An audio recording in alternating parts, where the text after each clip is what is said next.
today's lesson is lesson 1-7, midpoints and bisectors. Let's look at today's goals. We are going to find the coordinate of a midpoint on a number line, find the coordinates of the midpoint or endpoint of a line segment on a coordinate plane, and also find missing values using the definition of a segment bisector. So the first term that we have here is midpoint, and we use it a lot in geometry, and it's really exactly as it sounds. It is the middle point between two endpoints of a line segment. So here they've given you an example. If I have point A and point B, that midpoint is going to lie directly in the center.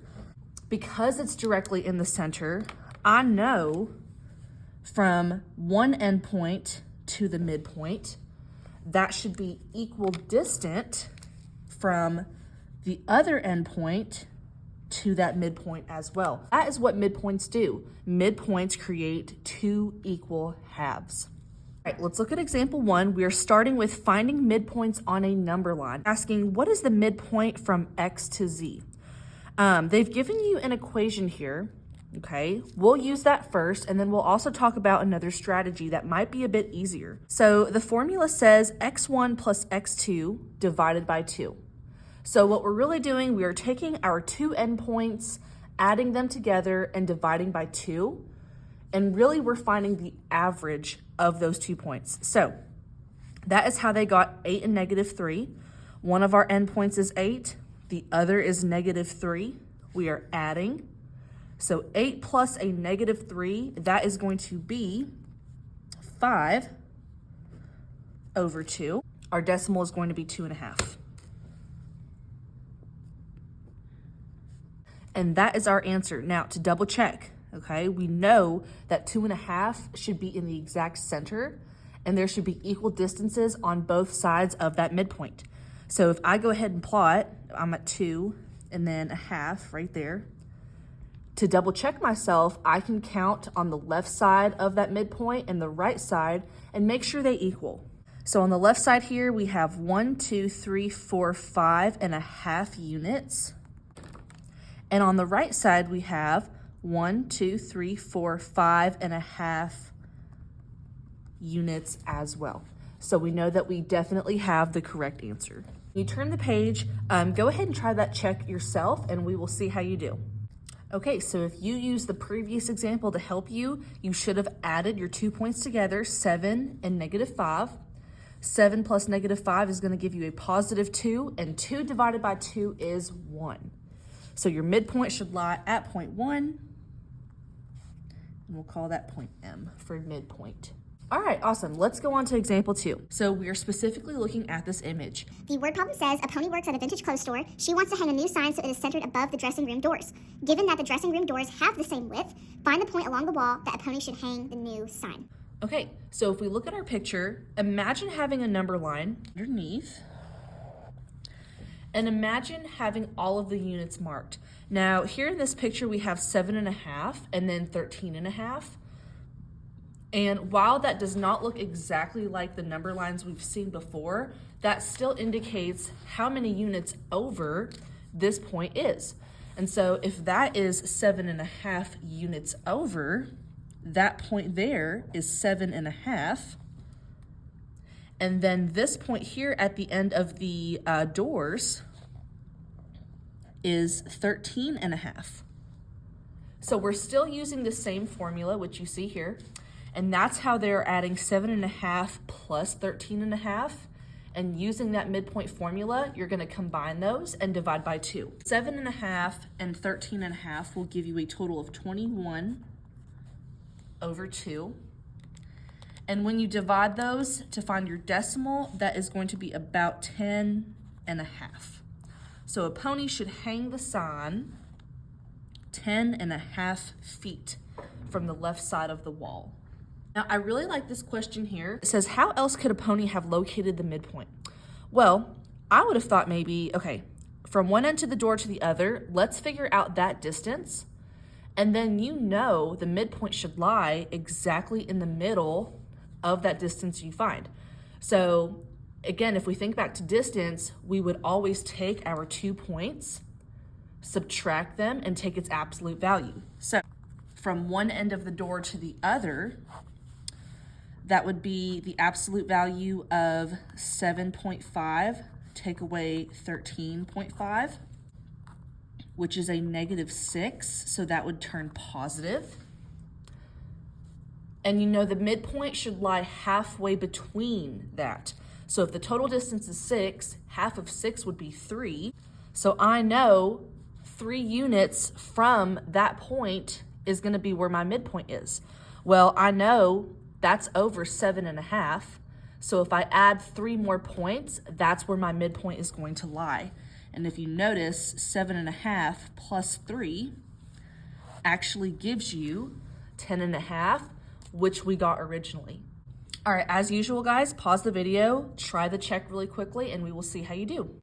Okay, so for that check, you should have gotten that George would stop at 50th Street. Count the number of streets. We've got 1, 2, 3, 4, 5, 6 streets. So again, it's kind of similar to this problem. If I've got 6 total streets, I know halfway is going to be my midpoint. So 6 divided by 2 is 3. So if I go over 1, 2, 3, I land on 50th Street. Okay, on the next page, on page 51, now we are looking at midpoints on the coordinate plane. So the past couple pages, we were talking about midpoints on a number line. Those are a bit simpler. On a coordinate plane, again, whenever we were talking about distance, if a line does not line up perfectly, just like these did here, these line up perfectly with the units. So those are easily countable. But if we have a diagonal line such as this, it's going to be a little bit more difficult to count to find that midpoint. So instead, we have a formula. And again, this one is also found in your TCAP reference sheet, right with distance formula.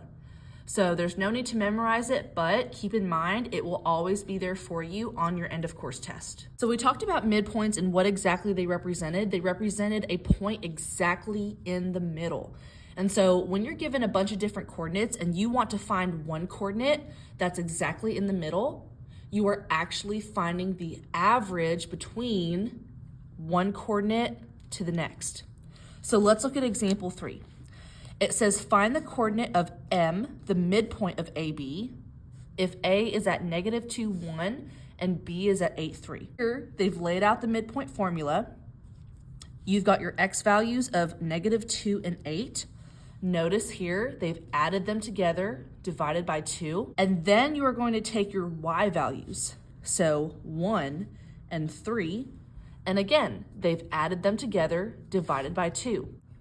So example 3 is done for you. I'm going to actually do the check with you guys. So it says find the coordinate of B, the midpoint of AC, for A is at -3, -2, and C is at 5, 10. The X value for A is at -3, and the X value for C is at 5. So -3 plus 5 divided by 2, whatever that simplifies down to will be our X coordinate.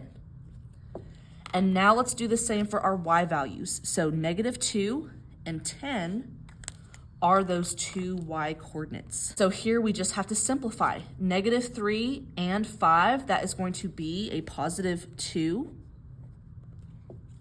-2 and 10, that is going to be 8. 2 over 2, that's going to simplify to, I'll write it over here, 1. And 8 over 2 is going to simplify to 4. So 1, 4 is the coordinate of that line segment's midpoint. So turning to the next page on example 4, this question is a little bit different. Instead of finding the midpoint, they have actually already given us its coordinate. It says P is 3 and 1/2, and that is the midpoint of that segment. And then it gives us B as an endpoint. So we're trying to figure out what is the other endpoint of this segment. So to provide a visual, this is kind of what we're working with. And we know P is exactly in the middle of a line segment. And so we're trying to work this way and find what that other point might be. Now, we can kind of go ahead and guesstimate, it should end up maybe right about here, because we know each piece should be equal distances. But let's go ahead and use our equation to find a concrete answer. All right, so we're still going to start with the midpoint formula. And again, anytime you have a formula, use it and plug in what you know, okay? We already know what the midpoint is, so that's why they've plugged in that unit 3 1/2. Then we also know one of the points is 8, 3. So we can plug in one of the x's as 8 and one of the y's as 3 and continue to solve. All right, so if we are wanting to first solve for x, okay, let's only work with the portions of this equation that actually deal with x. And so that is going to be your x1 plus 8 over 2. But again, with any equation, I have to set that equal to something. So if I look over here, what is my x value? Well, it's going to be 3. So that's what I will set x1 plus 8 over 2 equal to. Because I know when I solve this, it should all equal 3 in the end. And so from here, it is algebra. If I have a divide by 2, the opposite operation is to multiply by 2. So when I multiply by 2 on both sides, this 2 and this 2 will cancel. And then here, 3 times 2 is going to give me 6. My goal is to get x of 1 all by itself. So because it's a positive 8, I'm going to subtract 8 from both sides. So x of 1 should equal a negative 2. Now let's solve for that missing y value. Again, I'm going to look back up here and only use portions of that equation that deal with y. And so that's going to be y's of 1 plus 3 over 2. And in the end, whenever I figure out what y should be, when I plug that in, this portion here should equal that half. So that's what I'm setting y's of 1 plus 3 over 2 equal to. Again, if I've got to divide by 2, let's multiply by 2 on both sides to get rid of that. And so these will cancel. 2 times a half is going to give me 1. I want to get y all by itself, so I'm going to subtract 3. So y's of 1 should be equal to negative 2. And so these are the two coordinates of that missing point. And when you put them together and you write them in coordinate notation, it should be negative 2, negative 2. And again, if we go back to our graph and we plot that, that is approximately the same location that we guessed the other point should go. Okay, go ahead, pause the video, try the check, and we will see how you do. Okay, there's not much room, so I'm gonna write this on a separate sheet of paper, but feel free just to find space right here on the side to show your work. But it's a similar problem. They've told us that r at 6, negative 1 is the midpoint. They've also told us that point S has coordinates 12, 4. Plug in what I know. So I know the midpoint is at 6, negative 1, which I've put here, and that is equal to, I'm gonna take the original midpoint equation and just plug in my x's and my y's. The one x that I have is 12, so I'll put that there. The one y that I have is 4, and I'll put that there. Now let's go ahead and solve for the x value. So when I'm solving for x, I'm only gonna pull from the equation things that deal with x values. So this represents my x coordinate here. So this is going to equal what my midpoint's x coordinate should be. So that's how I've come to this equation, and now I solve. I have a divide by 2, so the opposite operation would be to multiply by 2 on both sides. And so that 2 and that 2 is going to cancel, and I'm left with x of 1 plus 12 is equal to 6 times 2 is 12. It's a positive 12, so the opposite operation would be a negative 12 or subtraction. So subtract 12 from both sides. So x of 1 should equal 0. Now let's solve for y's of 1. So y's of 1 plus 4 over 2 should equal a negative 1. And then I solve. Again, I'm multiplying by 2 on both sides. That will cancel. So y's of 1 plus 4 equals a negative 2. Take away 4. So y's of 1 is equal to a -6. So those represent the two units for your coordinate. So if you're going to write it in coordinate notation, remember that xy notation with the parentheses and the comma, x's go here, y's go here. And so this is your missing coordinate. Let's look at the term bisector, okay? That prefix bi, okay, that means two. So any word that starts with bi, that is going to indicate two of something. So if you think about a bicycle, right? How many wheels does it have? Sect, that next piece of that word, sect actually means cut. So whether you bisect, dissect, intersect, those are all cutting something. Using these context clues, right? Bi meaning two, sect meaning cut. The term bisector just means cut into two parts. And to be more specific, bisectors will always create two equal parts.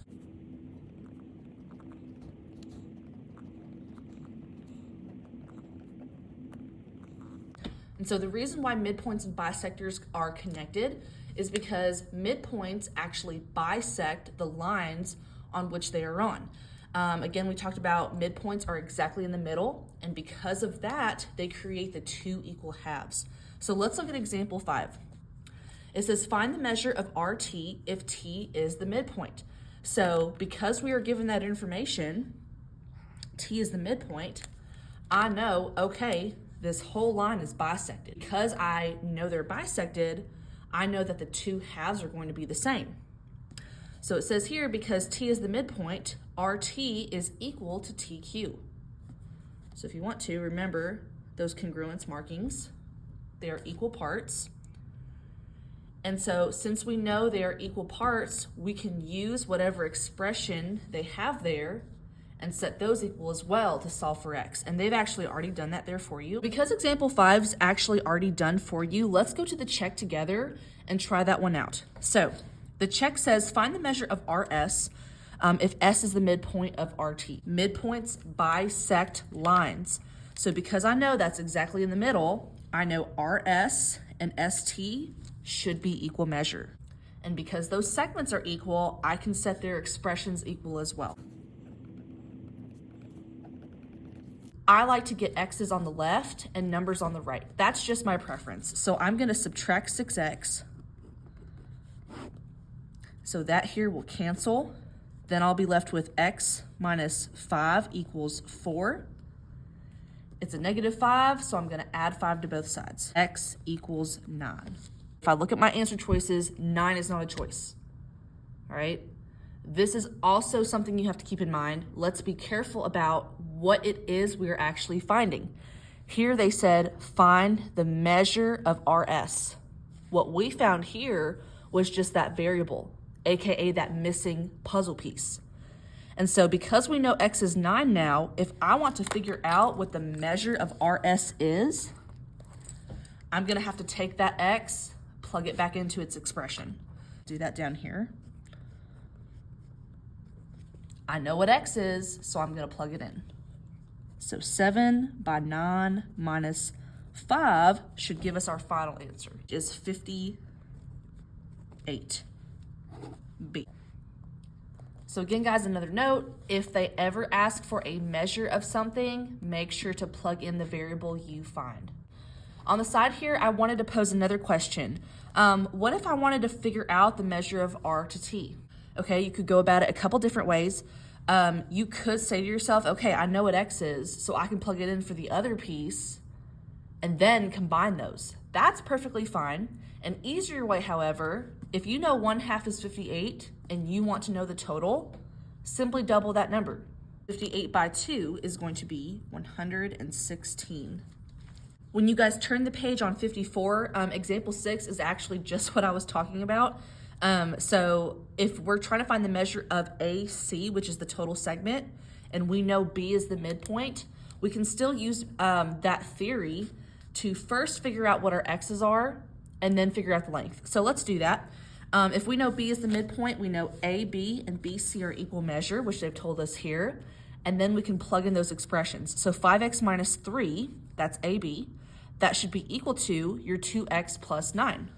And so they chose to subtract 2x from both sides. That's probably what I would do as well. 5x minus 2x is going to leave me 3 x's. And that's equal to 9 because those 2 x's canceled. Now we're going to add 3 to both sides. So when I add 3 here, that's going to cancel. When I add 3 over here, that's going to be a 12. So we have 3x equals 12. This just says 3 times what is 12? That is going to be 4. So we've figured out our missing piece, our variable. Now remember, if we're finding measure, we have to make sure to plug it back in. AC, so that total segment is this expression and this expression together. And here on the side, it says, what concept are we using when we say that AC, so the total segment, is equal to the little segment plus the other little segment? If you think back to, I think it was lesson 1.3. Right, yeah, so if you turn to page 19, lesson 1.3, we talked about how the segment addition postulate tells us that a total segment is going to equal the little parts added together. Wherever I see x, I'm going to plug in that 4 that we found. And I'm going to continue to simplify. 5 by 4 is 20. 2 by 4 is 8, is 34. So the total measure of A to C is 34 units. Again, there's always different ways to solve. Another way that you could have approached this problem, so if you know x is 4, let's plug that in for just one of those expressions. So I'll choose AB.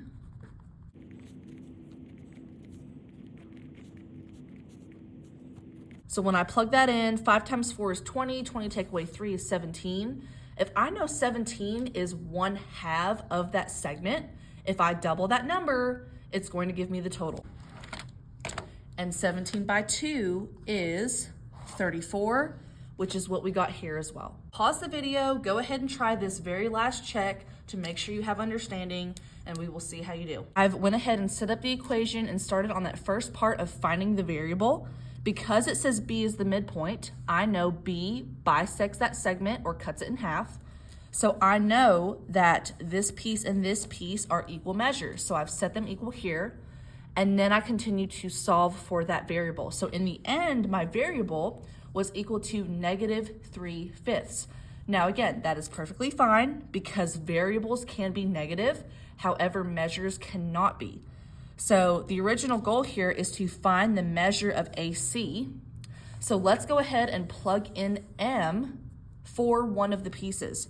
So 3M plus 4 represents that first half of that segment. And if I plug in what I found for M and use my calculator here, so I'm going to do 3 times -3/5 plus 4. So that's going to be 11/5. But 11/5 only represents the measure from A to B. But if I want to know the total, let's double that number. So let's actually first convert 11/5 into a decimal. So if we take our yellow calculator, 11/5, Control Enter, that is actually 2.2. And if I want to know the total distance, it is going to be double that value. So 2.2 times 2, which is 4.4. All right, so that is the end of this lesson. I really appreciate your attention. Please make sure to have these notes ready by the time you get to class. If you guys have any questions, I actually like this pause and reflect. So if you struggled with anything, please email that to me. If there's a certain example I didn't explain very well, or if you just think you might need some extra help, I really, really want to know that, guys. So please let me know. And thank you for watching. I will see you guys in the next lesson.